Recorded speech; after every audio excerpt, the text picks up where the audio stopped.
അപ്പോൾ നമ്മൾ തയ്യാറാക്കാൻ പോകുന്നത് അച്ചിങ്ങ മെഴുക്ക് പുരട്ടിയാണ്. അതിലേക്ക് നമ്മൾ ഒരു 2 കെട്ട് അച്ചിങ്ങ അരിഞ്ഞ് എടുത്തിട്ടുണ്ട്. അതിലേക്ക് നമ്മൾ കുറച്ച് ചെറിയുള്ളി, കുറച്ച് വേപ്പില, കുറച്ച് ഒരു 5, 6, 7 വെളുത്തുള്ളി, 4-5 പച്ചമുളക് എടുത്തിട്ടുണ്ട്.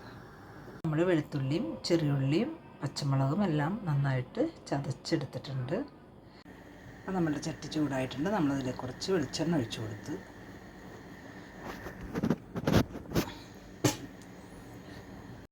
അതിലേക്ക് നമ്മൾ കുറച്ച് വേപ്പിലിട്ട് കൊടുക്കണം. ചതച്ച് വെച്ചിട്ടുള്ള ഉള്ളി ഇട്ട് കൊടുക്കുന്നുണ്ട്. അതിലേക്ക് നമ്മൾ കുറച്ച് ഉപ്പിട്ട് കൊടുക്കണം.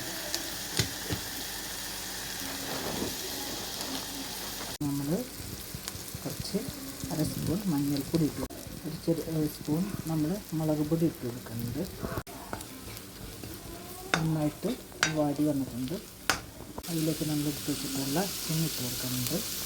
എല്ലാം കൂടി കൂട്ടി യോജിപ്പിച്ചിട്ടുണ്ട്. ഇനി ഇത് നേരിയ തീയിക്കിടുന്ന് വേവട്ടെ. നമുക്കൊന്ന് അടച്ചു വെക്കാം.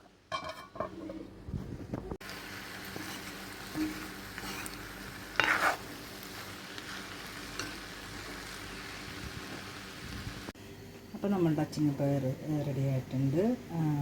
ഇതെല്ലാവരും ഒന്ന് ചെയ്ത് നോക്കുക. എളുപ്പത്തിൽ ചെയ്യാൻ പറ്റുന്ന ഒരു ഡിഷാണ്. നല്ല ടേസ്റ്റുമാണ്. അപ്പോൾ നമുക്ക് ലൈക്ക് ചെയ്യുക, ഷെയർ ചെയ്യുക, കമൻറ്റ് ചെയ്യുക, സബ്സ്ക്രൈബ് ചെയ്യുക.